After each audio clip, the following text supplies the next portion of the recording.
I noticed a couple of weeks ago an article in the Toronto Star by a young woman by the name of Nicole Baute, who was, I think, trying to express her own level of confusion about first-generation feminism, second-generation feminism, third-generation feminism.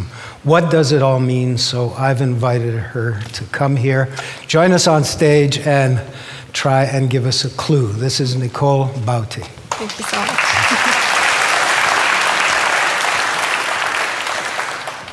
Well, first let me say it's such an honor to be here with so many remarkable people, but also, of course, inspiring women.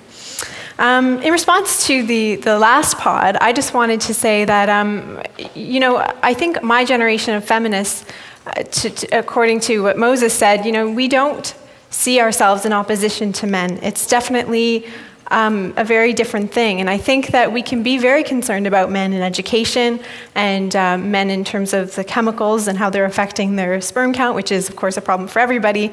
And that doesn't mean that there aren't still challenges that women face that we should be talking about. So I'm going to spend a few minutes telling you why I am a feminist and why that's an uncommon thing to call yourself for a young woman my age. And why I think that even though it's uncommon, feminism is still alive anyway. I'm 26, so my friends and I grew up never having known a time before women had, of course, the vote, but also access to birth control, access to abortion, the right to pursue any career that interested us, education, of course. We were raised to think that pink and blue were kind of different sides of the same thing.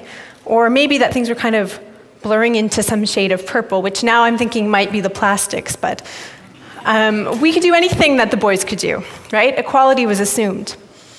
But as I grew up, I started to wonder whether that assumption actually made it more difficult to see some of the inequalities that persist.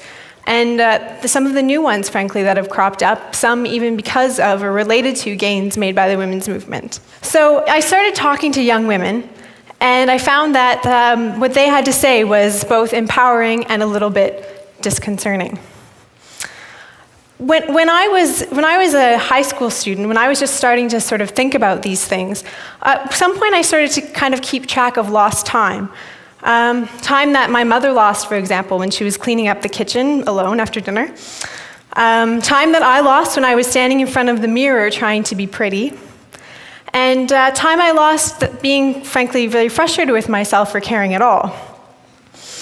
And then I started to notice other things. I had friends who went through things like eating disorders, or even, in a couple of cases, sort of date rape scenarios that were very frightening. And I started to think, there's still a lot going on here that we need to be concerned about. I went out and started talking to women, and I was surprised. I asked about 11 of my female friends if they would call themselves feminists if they were asked. And surprisingly, only one of them said yes. Now, that doesn't actually mean they're not feminists, which is also interesting. One of them said that she thought that when she was talking about women's rights, she wanted to keep people focused and help them understand, and they thought that feminists were bra-burning man-haters, and that would just turn them off the subject. Another thought that, it's all about choice now. Women can choose to be really focused on their career, or they can choose their family, right? But I think that this rhetoric of choice is a little bit potentially misleading, because it suggests that the battle is completely over and everything else is just up to us, which I don't necessarily think is true. Take the workforce, for example. I just started working, and I've already started to notice just how incompatible working seems to be with parenting. And of course, the fact that even though women are going to university and entering the workforce in record numbers, they're still remarkably absent from the sort of upper ranks of government and corporations and even universities. And the fact, of course, even that it was hard to find women to come and speak here at previous conferences, suggests that there's something going on here that we should be thinking about. When my friends said they weren't feminists, I wondered if we should be concerned, right? And I think that probably a lot of you are also wondering that. And so I want to tell you that I realize that feminism is alive, it's just not what we think it was. So feminism today is, for example, a young woman who is working with Aboriginal youth And she is running a center in her home to invite people from rural areas to come and have an abortion in the city because they can't find access to one in their community. Feminism is also a woman who is starting her own radio station at Ryerson University for women who do, rock and ska and music that you wouldn't necessarily hear women doing on mainstream radio. Feminism is also on the internet. Feminism is tweeting, believe it or not.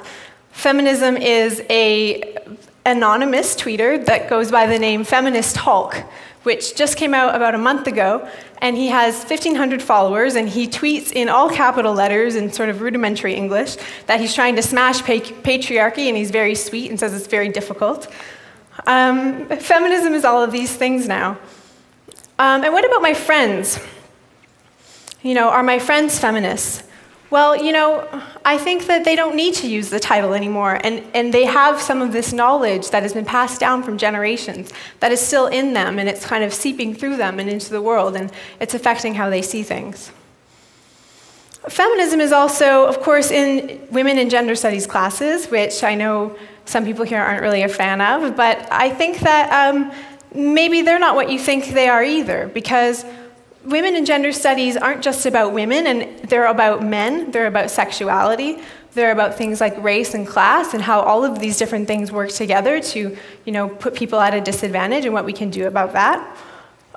There are men in women's studies classes. I was talking to a gender studies professor the other day who had a football player in one of her classes last year, which is fantastic.